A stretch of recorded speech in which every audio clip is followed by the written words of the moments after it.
Shalom saudara-saudari yang terkasih di dalam Tuhan Yesus. Senang bisa kembali berjumpa di renungan hari ini. Saudara, pernahkah Anda merasa hati ini panas ketika melihat teman yang lebih cepat berhasil? Atau mungkin Anda pernah merasa kesal saat orang lain dipuji-puji, sementara jerih payah kita seolah tak dianggap? Jika pernah, Anda tidak sendirian.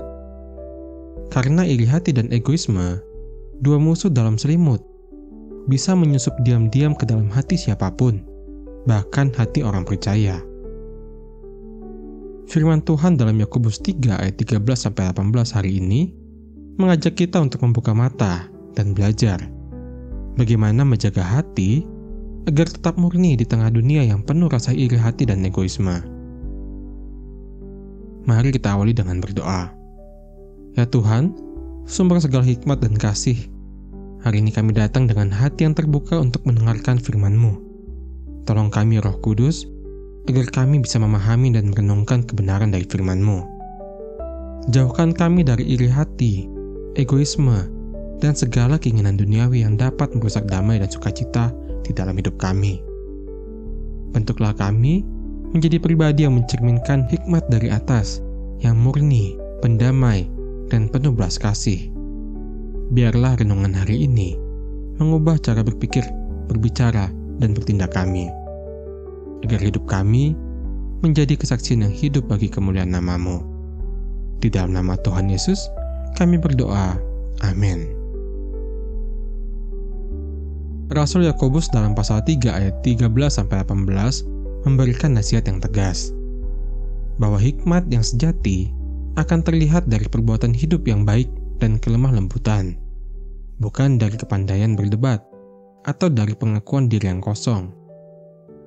Yakobus berkata dalam ayat 13 hingga 15, "Siapakah di antara kamu yang bijak dan berbudi? Baiklah ia dengan cara hidup yang baik menyatakan perbuatannya oleh hikmat yang lahir dari kelemah lembutan.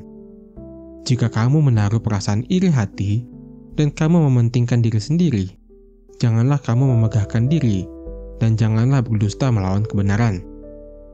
Itu bukanlah hikmat yang datang dari atas, tetapi dari dunia, dari nafsu manusia, dari setan-setan." Saudara, kini kita tahu bahwa iri hati dan egoisme bukan berasal dari Allah, tetapi berasal dari dunia, dari nafsu manusia, bahkan dari setan. Dan di mana dua hal ini tumbuh, kekacauan dan segala macam perbuatan jahat akan ikut muncul. Saudara, mari kita lihat contoh dari kehidupan nyata. Seorang publik figur di Indonesia dikenal blak-blakan dan sering terlibat konflik secara terbuka, baik lewat media sosial atau wawancara. Ia menyebut nama orang lain, bahkan membuka aib mereka. Banyak masyarakat yang menilai tindakannya bukan sekedar membela diri lagi, tetapi karena dorongan ego, ingin menang, ingin dipuji, dan ingin mendominasi. Saudara, dari contoh ini kita bisa melihat betapa bahayanya kita jika hati kita dikuasai oleh egoisme dan iri hati. Dua sikap ini bisa mengaburkan kasih, merusak integritas, dan menghancurkan relasi yang seharusnya menjadi tempat saling membangun, menjadi arena konflik dan perpecahan. Dan memang benar, dari konflik yang awalnya tampak sepele, bisa merusak persahabatan, menghancurkan reputasi, bahkan berujung pada masalah hukum, dan tentu saja membawa dampak buruk secara rohani. Itulah sebabnya penting bagi kita untuk menjaga hati kita, agar tidak dikuasai oleh keinginan untuk menang sendiri, apalagi merasa lebih dari orang lain. Saudara terkasih, iri hati itu tampak seperti api kecil yang dibiarkan di sudut hati. Tampak sepele, tetapi bisa membakar habis sukacita, kedamaian, bahkan persahabatan. Egoisme, mementingkan diri sendiri, adalah akar dari banyak kehancuran. Keluarga bisa retak, gereja bisa pecah, dan pelayanan bisa hancur. Hanya karena satu hal, aku merasa lebih penting dari orang lain. Yakobus berkata dalam ayat 16, sebab di mana ada iri hati dan mementingkan diri sendiri, di situ ada kekacauan dan segala macam perbuatan jahat. Inilah alarm bagi kita semua.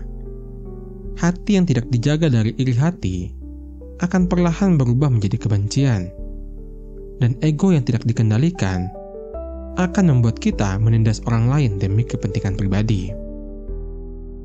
Tetapi Yakobus tidak berhenti pada peringatan. Ia menunjukkan solusi pada ayat 17 dan 18. Tetapi hikmat yang dari atas adalah pertama-tama murni, selanjutnya pendamai, peramah, penurut, penuh belas kasihan, dan buah-buah yang baik, tidak memihak dan tidak munafik. Dan buah yang terdiri dari kebenaran ditaburkan dalam damai untuk mereka yang mengadakan damai. Inilah karakter ilahi. Dan ini jugalah yang harus kita rindukan di dalam hidup kita. Hikmat yang murni, penuh damai dan kasih, bukan iri hati dan egoisme. Saudara, mari kita jujur hari ini.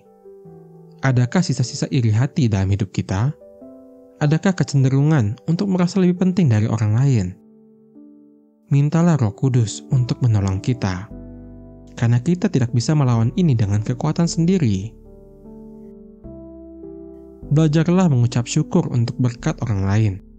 Belajarlah berdoa, bukan hanya untuk diri sendiri, tetapi juga untuk orang yang sukses lebih dahulu dari kita. Dan ketika kita tergoda untuk iri hati, ingatlah, Tuhan memberkati sesuai waktunya, dan waktunya untuk kita belum tentu waktunya untuk orang lain. Mari kita hidup dengan hikmat dari atas. Jauhkan iri hati, tinggalkan egoisme, dan taburlah kebenaran dalam damai. Mari kita berdoa.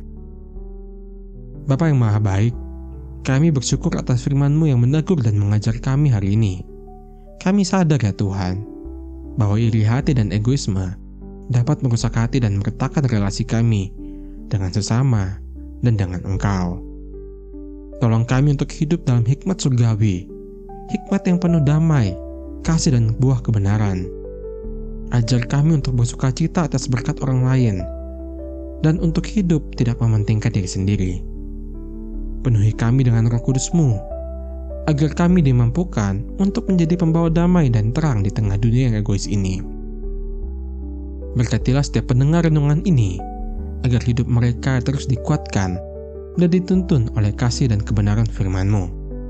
Di dalam nama Tuhan Yesus Kristus, kami berdoa dan mengucap syukur. Haleluya. Amin. Saudara-saudari yang terkasih, jika renungan ini memberkati Anda, jangan lupa untuk like, share, dan subscribe channel ini, agar lebih banyak orang dikuatkan oleh firman Tuhan.